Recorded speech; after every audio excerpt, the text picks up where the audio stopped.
Hello नमस्कार दोस्तों, स्वागत है आपका हमारे यूट्यूब चैनल राज कंप्यूटर स्टडी में। आज की इस वीडियो में हम M2R5 से रिलेटेड कुछ क्वेश्चन सॉल्व करने वाले हैं। एक ही क्वेश्चन होगा हमारा जो कि कई बार एग्जाम में रिपीट हुआ है। अगर आप ओ लेवल प्रैक्टिकल एग्जाम का पेपर डाउनलोड करके देखेंगे तो वहां पे एक जो ये क्वेश्चन है ये कई बार रिपीट हुआ है, जिसमें ये बोला गया है कि आप अपने वेब पेज पे एक इमेज दिखाएंगे और वो इमेज कुछ इस तरीके से होगी कि जैसे ही हम उस पर क्लिक करेंगे तो वो इमेज हमारे वेब पेज से है ना वहां से गायब हो जानी चाहिए। तो ये क्वेश्चन में जावास्क्रिप्ट का यूज करना होगा क्योंकि हमें क्लिक करने पे इमेज को गायब कराना है। तो अब देखना ये है कि ये क्वेश्चन किस तरीके से सॉल्व किया जाएगा। तो बहुत ही सिंपल सा, बहुत ही आसान सा ये क्वेश्चन है। वीडियो को लास्ट तक जरूर देखें, आपको ये क्वेश्चन पूरी तरीके से समझ में आ जाएगा कि कैसे इस क्वेश्चन को सॉल्व करना है। ओके, तो चलिए सीधा बढ़ते हैं हम अपने वीडियो की तरफ। शुरू करते हैं आज का ये वीडियो। और वीडियो पसंद आए तो लाइक जरूर कीजिएगा, चैनल पे नए हैं सब्सक्राइब जरूर कीजिए।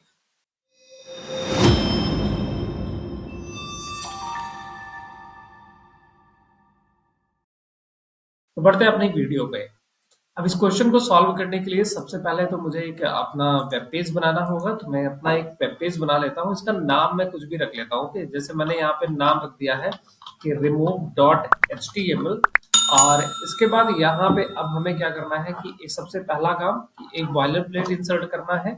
और बॉयलर प्लेट इंसर्ट करने के बाद में अब चूंकि यहाँ पे हमें क्या करना होगा कि एक हेडिंग सबसे पहले मैं दिखा देता हूँ कि मैं करने क्या वाला हूँ, है ना। अब ऐसा जरूरी नहीं कि हेडिंग दिखाओ, बट मैं एक हेडिंग दिखा देता हूँ। तो जैसा कि मैंने यहाँ पे H2 नाम से एक हेडिंग ले लिया है और मैं इसमें कुछ मैटर लिख देता हूँ, क्लिक ऑन द इमेज। ठीक है, एक हिंट तो यूजर को नजर आए, click on the image to remove it. Okay, remove it, ये मैंने एक दिखा दिया है हेडिंग।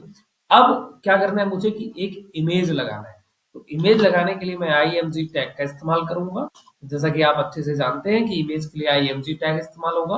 अब यहाँ SRC नाम का जो एट्रीब्यूट है, यानी सोर्स नाम का जो एट्रीब्यूट है, इसमें आप अपनी इमेज को सेट करोगे। इमेज का जो भी लोकेशन है, अगर इमेज और फाइल सेम जगह है तो बस आपको इमेज का नाम ही देना होगा। तो मैं जैसे कि दोनों फाइलें मेरी सेम जगह सेम फोल्डर में है, तो मैं यहाँ पे एक रेड फोल्ड के नाम से मेरे पास इमेज है, तो इस इमेज को मैंने यहाँ पे लिंक कर लिया। अब अल्ट के अंदर अगर कुछ डालना चाहो तो यहाँ पे आप डाल सकते हो। जैसे मैं एक मैसेज डाल देता हूँ, रेड फोल्ड। ठीक, सॉरी, रेड फोल्ड, ताकि इमेज जब ना नजर आए तो ये मैसेज हमारा नजर आना चाहिए, है ना। अगर इमेज कभी नहीं नजर आती है तो ये मैसेज दिखता है जो अल्ट के अंदर होता है। अब यहाँ पे क्या होगा कि इमेज पे जब हम क्लिक करेंगे तो इमेज गायब हो जाएगी। अब अगर आप हमारी पुरानी वीडियोस देखते आए हैं तो आपको पता होगा कि अगर किसी चीज पे क्लिक करने पे कोई एक्शन परफॉर्म कराना है तो हमें इवेंट कॉल करना होता है ना। और कौन सा? On click event. तो मैं ऑन क्लिक इवेंट को पहले ही यहाँ पे लिख लेता हूँ और एक इवेंट का कुछ नाम दे देता हूँ। ठीक है, अभी उसी इवेंट के नाम से आपको जावास्क्रिप्ट में एक फंक्शन बनाना होगा, जो नाम आप यहाँ पे देंगे। जैसे मैं यहाँ पे नाम दे देता हूँ रिमूव इमेज, है ना। अब ये आपको स्मॉल कैपिटल कैसे लिखना है वो आप जानिए। मतलब किसी भी तरीके से लिख सकते हैं, ठीक है। चाहे तो पूरा कैपिटल लिख लो, चाहे तो पूरा स्मॉल लिख लो।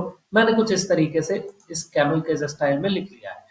ओके, अब यहाँ पे मैं क्या करने वाला हूँ, बस हमारा इतना ही एक काम था जो हमारे HTML का था। अगर मैं इतने को देखूं, अभी ओपन विद सर्वर करता हूँ, लाइव सर्वर, तो यहाँ पे आप देखेंगे कि कुछ इस तरीके से सिंपल में अभी ऐसी कुछ ये हमारी इमेज नजर आ रही है। ओके, अब क्या करना है कि थोड़ा सा अगर मैं इसको CSS इस पे दे करके इसको अगर मैं सुंदर तरीके से और दिखाना चाहूँ तो चलिए मैं हल्का सा इस पे CSS अप्लाई कर देता हूँ, है ना। थोड़ा ये इमेज और बेहतर तरीके से नजर आने लग जाएगी हमारी। सॉरी, स्टाइल नाम का टैग लगाना है आपको।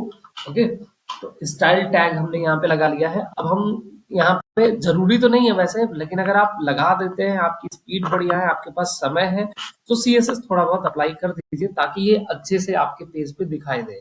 तो मैं यहाँ पे बॉडी को टारगेट कर लेता हूँ। ओके, बॉडी को टारगेट करने के बाद अब मैं यहाँ पे बोलता हूँ कि भैया जो टेक्स्ट का अलाइन है, इस टेक्स्ट के अलाइन को सेंटर कर दो। और जो बैकग्राउंड कलर है, तो बैकग्राउंड कलर कोई सा भी आप ले सकते हैं। और बैकग्राउंड कलर जब भी आप लीजिए, आप हेक्स कलर का इस्तेमाल करेंगे, हर ब्राउजर पे उठाएगा। ठीक है, कई बार हम क्या करते हैं, कलर का नाम कुछ लिखते हैं और कुछ ब्राउजर पे वो नहीं उठाता है, लेकिन अगर वहीं पे अगर आप इस तरीके से कोड का इस्तेमाल करके लिखेंगे तो वो ब्राउजर पे उठाता है। या फिर ऐसे अगर कुछ नजर आ रहा है तो यहाँ से आप अपने कलर को ले सकते हैं। जैसे मैंने यहाँ से कोई कलर ले लिया। इसके बाद मैं कहूंगा कि जो फॉन्ट की फैमिली है यानी जो फॉन्ट स्टाइल है उसको बदल दो। कैसा कर दो? हमने कह दिया एरियल और सैंस सेरिफ नाम का एक फॉन्ट होता है, इस फॉन्ट को मैं यहाँ पे अप्लाई कर देता हूँ, है ना, सैंस सेरिफ। तो भैया ये हमारा फॉन्ट अप्लाई हो गया। इसके बाद में मैं पैडिंग थोड़ा सा दे देता हूँ। पैडिंग 20 पिक्सल की मैं पैडिंग इसमें छोड़ देता हूँ, 20 पिक्सल। ओके, तो अब अगर मैं इतने को देखूं अपना प्रीव्यू, तो देखो हमारा बैकग्राउंड कुछ ऐसा हो गया है और ये कुछ इस तरीके से नजर आ रहा है सेंटर में। ओके ओके, तो अब मुझे क्या करना है, आई एम जी टैग को मैं थोड़ा सा टारगेट करूंगा, आई एम जी। और ये देखो मैं तभी सीएसएस लगाना जब आपके पास समय हो, अगर समय नहीं है तो सिर्फ एचटीएमएल और जावास्क्रिप्ट का कोड लिखना। मैं बता देता हूं कि अगर आपके पास समय है, आप सुंदर दिखाना चाह रहे हैं, तो ऐसा कुछ दिखा सकते हैं। ओके, तो मैक्सिमम विड्थ मैं यहाँ पे सेट कर देता हूँ 80%। ओके, और इसके बाद में मैं इसकी हाइट कुछ लगा देता हूँ। हाइट को मैं ऑटो चलो सेट कर देता हूँ, ऑटो। और इसके बाद में मैं इसके ऊपर जो कर्सर है, अभी क्या है कि जब इसके ऊपर देखो मैं इमेज लेके जा रहा हूँ, कुछ नहीं आ रहा ना, ये माउस पॉइंटर जैसा नजर आ रहा है, तो मैं इस कर्सर को सेट करूंगा। तो मैं कहता हूँ कि जो कर्सर है हमारा, ये कैसा नजर आना चाहिए, ये पॉइंटर नजर आना चाहिए। अब क्या है ये, तो देखो जब हम इसके ऊपर लेके जाएंगे हैंड का निशान बन रहा है ना, ये था पॉइंटर। अच्छा, दूसरी चीज मैं इसमें ये कह देता हूँ कि थोड़ा सा इसको बॉर्डर रेडियस दे दो। अभी अभी अगर आप इमेज को देखें तो ये कुछ ऐसा नजर आ रहा है ना, थोड़ा सा अगर मैं जूम करूं तो ये देखिए आप।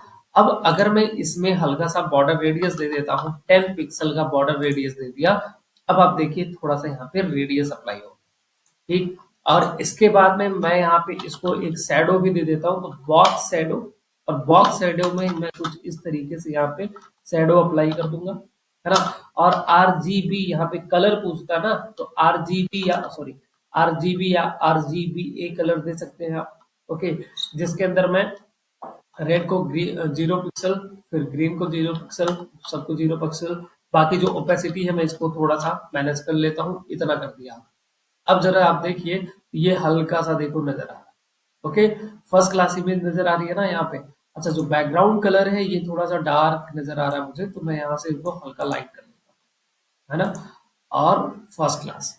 तो अब यहाँ हमने अपना HTML का काम कर लिया, CSS का काम कर लिया, CSS की मदद से इसको थोड़ा सुंदर तरीके से सेट कर लिया हूँ। अब होना ये चाहिए कि जैसे मैं इस पर क्लिक करूँ तो ये इमेज यहाँ से गायब हो जाना चाहिए। तो बहुत ही सिंपल है, एकदम बहुत सिंपल है। अब इसको करने के लिए हमें क्या करना है, बस यहाँ पे जावा स्क्रिप्ट का यूज कर लेना है। और जावा स्क्रिप्ट के लिए आप लगाएंगे स्क्रिप्ट नाम का टैग, ठीक है। अब इसके ऊपर या हेड में या नीचे कहीं पे लगा सकते हैं। अब मैं एक फंक्शन बनाऊंगा। फंक्शन बनाने के लिए फंक्शन कीवर्ड का इस्तेमाल किया जाएगा, और फंक्शन का नाम वही देंगे आप जो आपने यहाँ पे ऑन क्लिक इवेंट दिया होगा, ठीक है। जैसे कि मैंने रिमूव इमेज को कॉपी कर लिया और इसके सामने पेस्ट कर लेता हूँ। Okay, curly braces open and close करना है। अब यहाँ पे बस एक लाइन का कोड लिखना है, और क्या होगा हम बताएंगे ये कि भैया एक काम करो, document dot gate element by ID, ठीक है। सॉरी आईडी नहीं, आईडी तो हाँ, इसको हमने देखो यहाँ पे आईडी कुछ दिया नहीं है, तो आईडी हमें दे देना चाहिए, है ना। तो हम यहीं पे इसको एक आईडी दे देते हैं, क्योंकि आईडी के द्वारा ही मैं इसको टारगेट करने वाला हूँ, तो आईडी दे देता हूँ इमेज के नाम से। अब मैं लिखूंगा यहाँ पे गेट एलिमेंट बाई आईडी, ठीक है। और मैं यहाँ पे बताऊंगा कि भैया कौन सी आईडी है, तो अभी हमने नाम दिया था, कौन सा नाम दिया था, इमेज। इमेज नाम से आईडी है। हमने कहा भैया जो ये इमेज आईडी है उसकी जो स्टाइल है, ठीक है, स्टाइल कौन सी दिखने वाली जो स्टाइल है यानी डिस्प्ले। अब एक काम ये करो, डिस्प्ले को नन कर दो, डिस्प्ले को नन कर दो, ठीक है। तो बस कुछ इस तरीके से हमने डिस्प्ले नन कराया। लास्ट में आप यहाँ पे ये क्या कहते हैं सेमीकोलन लगा दीजिए। अब ये क्या करेगा, जैसे ही इस पे मैं क्लिक करूंगा तो ये फंक्शन रन होगा, इस इमेज को ढूंढेगा जिसकी ये आईडी है, और उसकी स्टाइल जो डिस्प्ले है जो नजर आ रहा है हमें दिखाई दे रहा है, उसको क्या कर देगा, नन कर देगा। तो सेव किया और यहाँ पे आते हैं। अब देखिए जैसे मैं यहाँ पे क्लिक करूंगा तो हमारी इमेज गायब हो चुकी है, ठीक है। जैसा कि क्वेश्चन में बोला गया था कि इमेज दिखाइए जिसपे क्लिक करने पे वो इमेज गायब हो जाए। फिर से पेज को रिफ्रेश करूंगा, इमेज आ रही है, जैसे ही मैं इस पे क्लिक करूंगा इमेज गायब हो जाएगी। ओके, तो उम्मीद करता हूँ आज का ये क्वेश्चन आपको समझ में आ गया होगा अच्छे से। आप इस क्वेश्चन को एक बार वापस बढ़िया से देख के अच्छे से इसका रिवीजन करिए। मैं आपको यहाँ पे सीएसएस का पार्ट दिखा देता हूँ। ये रहा सीएसएस, अगर आप चाहो तो स्क्रीनशॉट ले सकते हो। और इसके बाद में यहाँ पे ये है आपका एचटीएमएल का पार्ट। ओके, आप एचटीएमएल को बढ़िया से देख लीजिए और इसको अच्छे से रिवीजन करिए। प्रैक्टिकल आप अगर अच्छे नंबर से निकालना चाहते हैं तो जितना प्रैक्टिस कर सकते हैं करिए। ठीक है, अब समय नहीं है आपके पास। तो मिलते हैं अगली वीडियो में, तब तक के लिए thank you so much, bye bye.